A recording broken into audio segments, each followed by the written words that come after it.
How doth the situation fare? Isn't it obvious? The Queen is bombarding Eden with her beam. Is all well with Eden? The shield over all of Eden is holding. Not all attacks are blocked, but it's sufficiently effective. So, it doth pale before that savage beam of yore. Right. That means Eden's spear and Marion's counter-strike were effective. It's okay, Johan. You can call it Marion's cannon. The Queen can't use her large-caliber beam for now. Perchance she doth restrain herself, mindful of young Lady Marion's counter-strike. Therefore, she chooseth not a single mighty blow, but many lesser ones. In either case, 'tis certain the Queen seeketh to curb our movements. You'll have explosions going on. So it seems that your observation that the Queen is afraid may be correct. Even with her overwhelming forces and power, she still restrains herself. Let us advance. How many clones remain? Verily, those who survived the recent defensive battle number 1,180. This is doable. Nevilia and Chatterbox can be countered by Inherit, Pioneer, and White Knight. Verily, should our special forces confront theirs, and the lesser foes be entrusted unto mine replicas. Thus shall we reach the place where the Queen abideth. I still want to know what you're up to, Nayuta. You have some sort of other agenda, but I don't know what that other agenda is yet. The problem, verily, lieth in how shall we draw the Queen within our grasp. Are the chains by which we erstwhile dragged down the White Giant no longer serviceable? She's out of range. No doubt she accounted for that when choosing her drop point. So it is. She is afeared. She's terrified! She doth fire most vigorously, verily. When shall young Lady Isabel return from her scouting? She will be back soon. Isabel is falling your way. What sayest thou?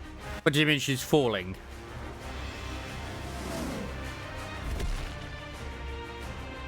Isabel plummets onto the runway with a loud crash. Commander. Don't blame you, man. Don't blame you. How bad is the damage? I'm fine. Just lost 2 feathers. Isabel struggles to get up. Did you get hit by the beam? No.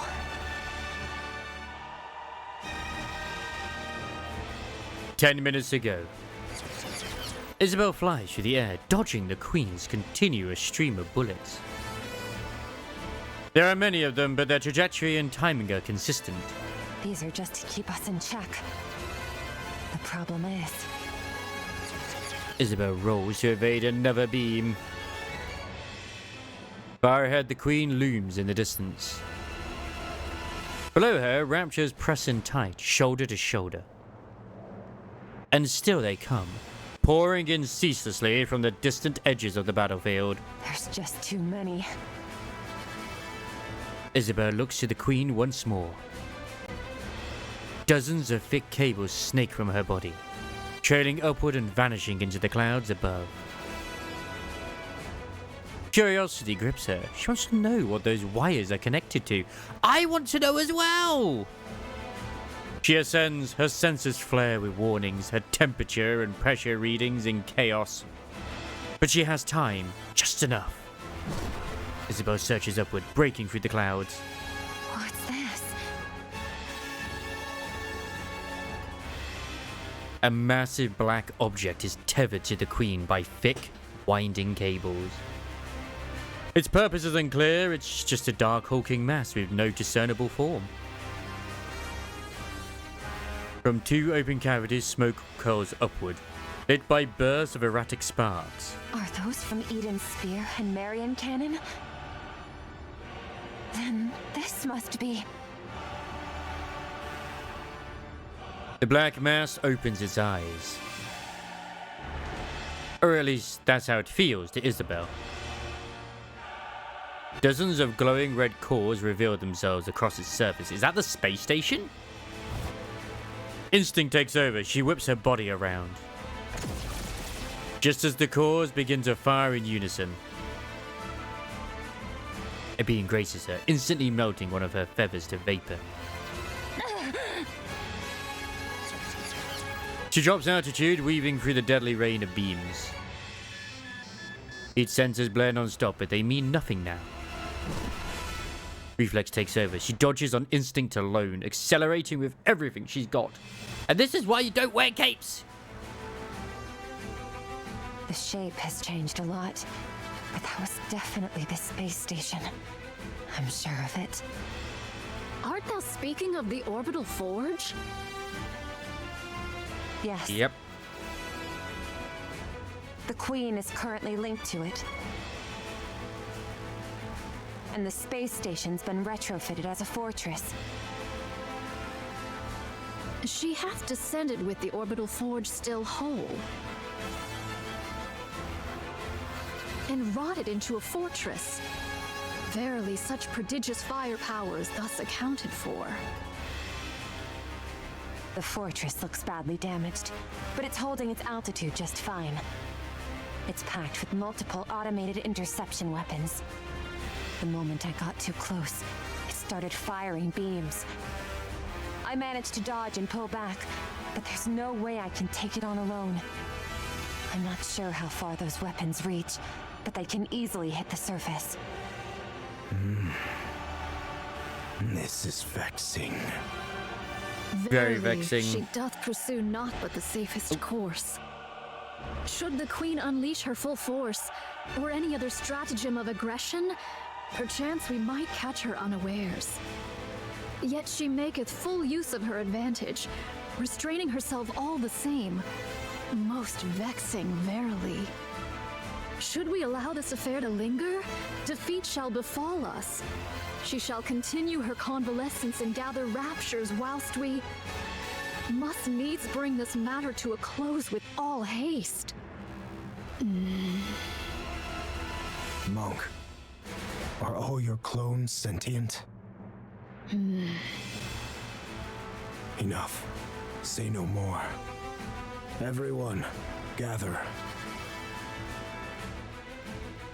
Here is the current situation.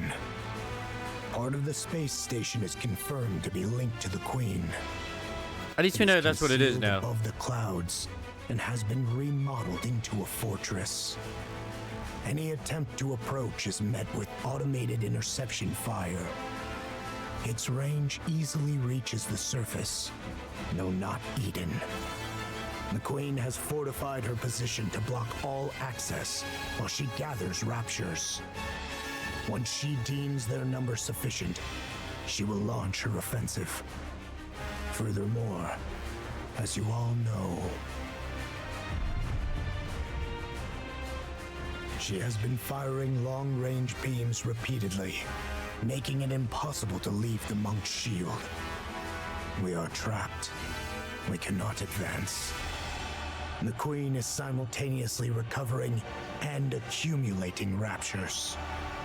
The longer this continues, the slimmer our chances of survival. Eden's spear will be ready in 3 hours. I don't expect the Queen will give us that long. Then, what should we do? Shouldn't we retreat? That's one of the options.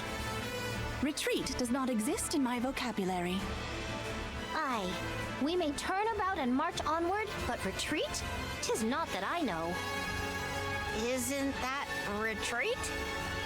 If we fall back now, who No knows escape. when we'll get No another shredder. What? chance Oh at the god. Queen. Why have I got the angry face? Oh yeah, because I Meanwhile, put her over and forces stuff. will only grow stronger. Yet now doth she suffer us not to draw nigh. Upon the ground lie raptures and heretics. In the heavens abide the Queen and the station. An aerial approach is out of the question. There are too many interception weapons, and they're all far too precise. Not even I could dodge them. Over 5 Stormbringers have been spotted. Approaching in a transport ship would be suicide. Johan, it seems we have no means left at our disposal. What do you intend to do, my commander? Be terrified. I'll take the lead. I can withstand all the Queen's attacks. You can form up around me and advance slowly. Yet do heretics and raptures abide, and thou alone, young Lady Marion, canst not withstand the multitude of those automated interception armaments. Take heed of thy safety, young Lady Marion. Should all go awry, thou alone must survive. I could go all in and get more There's no way I Liberalia. could. We're abandoning Eden. Abandon Eden? What are you doing? Don't do it! So, we're retreating? Yeah, that's a good idea. No matter how important this place is, when it's time to retreat, you retreat. We'll overload Eden's main power source and trigger a self-destruction. Everything within 10 kilometers will be reduced to rubble. We'll lure them in as close as possible, and then detonate. Then we'll leave the rest up to him. By him, they mean us, the commander, obviously. It seems that's the only way for now. Even a mere scratch would please me. After all, we are amazing. Are you talking about? You want to lure them in and self-destruct? Who's supposed to do the luring? And what happens to the poor soul who actually does it? Inherit will lure them in. Feigning the launch of Eden's spear is an option. The rest, withdraw at once. I'll go. Nayuta, can I borrow that insanely fast camel of yours? I'll go ask the Ark for support. Oh. Sounds way better than blowing ourselves up, don't you think? We don't need the Ark's help. What nonsense is that when we're about to die? We have We have a to survive pop first. star who can fire a cannon that can stop a queen. Important than mere survival. That is more Will powerful you cut than the out current that crazy queen. talk? What could possibly matter more than staying alive? There is. There's no way something like that exists. Young hero Johan, there remains another course. Go on. That is not an option. This humble one knows not how often these words have been spoken unto thee, young hero Johan. Yet once more shall they be uttered. Nay, we shall do whatsoever is needed to prevail. A monk dashes forward, staff gripped tightly in hand. Dodging the crimson light pouring from above and ahead, she swings her staff at the rapture before her. The rapture's armor shatters, revealing the core beneath. Without pause, she drives the staff deep into it. Even as another rapture lunges from the side, her eyes snap towards it. The staff follows, arcing in a swift practice strike. The crimson light engulfs her upper body, melting it away without a trace. Blue flames bloom across what remains of her, leaving behind only a shimmer of golden particle. The golden particles scatter like dust in the wind, drifting far before entering the monk, who is seated calmly in meditation.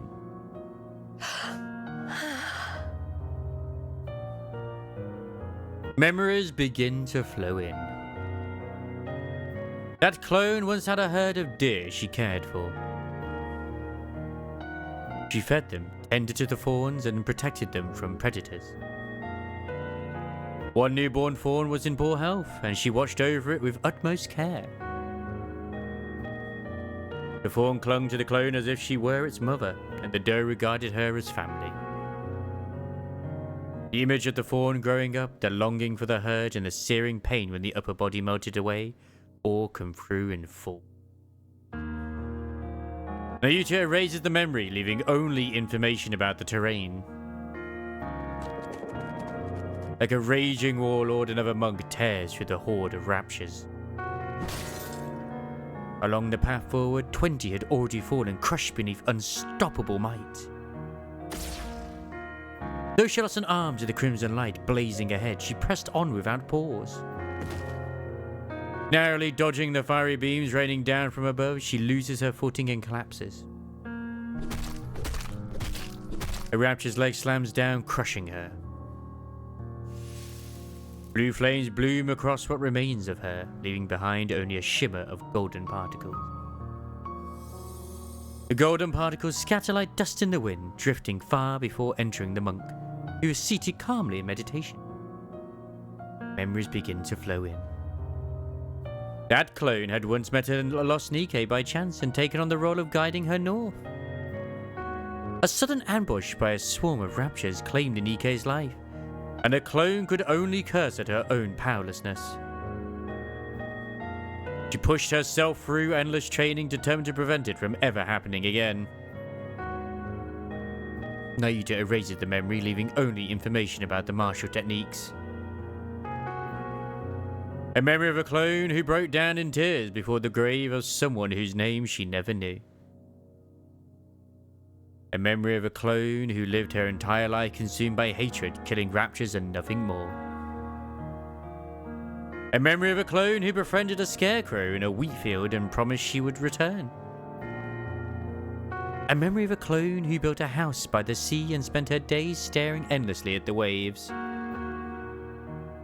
All these memories flow into Nayuta, but she erases all the personal memories of each clone. Tears fall. She mourns the traces left by those countless clones. She grieves, knowing she is too small a vessel to hold all their memories. So she laments and erases them. And as the tears fall, she watches helplessly. As countless clones, each living their own life, yet so like herself, vanish in red light. And all the while they charge towards the horde of raptures. 20 minutes ago. I shall dispatch all my replicas in unison to charge, that they may at once contend with the raptures. It's still going on, don't you worry. And serve as bulwarks against the Queen's interception arms. What do you mean by a shield? Surely thou art not. The muzzles of these automatic armaments number scarcely 1,000. Should we draw nigh, my replicas shall serve as... the bait. Surely thou meanest not to use thy replicas as naught but cannon fodder? Verily so. A most reckless deed. A pointless sacrifice. Nothing will come of it. Verily, there is.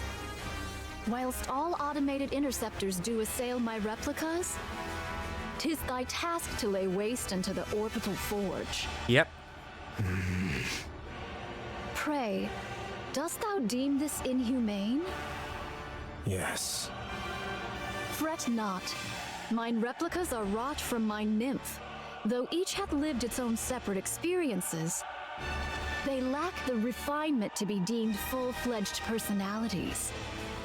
Regard them as mere mechanical effigies in mine likeness. There need be no concern for them. That they are waifus. Fine.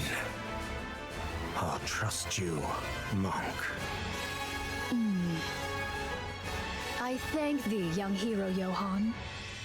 Once I send forth my replicas towards the Queen, I beseech thee to follow closely in their wake.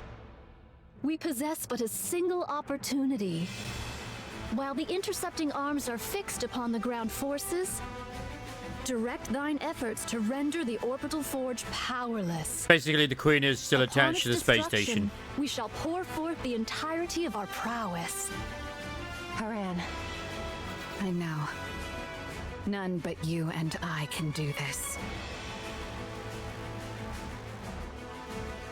At present, Isabel is flying alongside Haran. That's a nice answer there, Isabel. Thank We'll you. be near the space station shortly. Yeah, I can see it. This will not be easy. You'll manage it, won't you? Of course. Isabel picks up speed. Oh, and Noah is classified as dead. Space station looms ever closer. Its colossal structure growing more imposing by the second as they draw even nearer. Some of the countless red cores that had been looking down turn their gaze towards Isabel and Haran. We've been spotted. We can break through from here. Hang on tight. All right, let's go.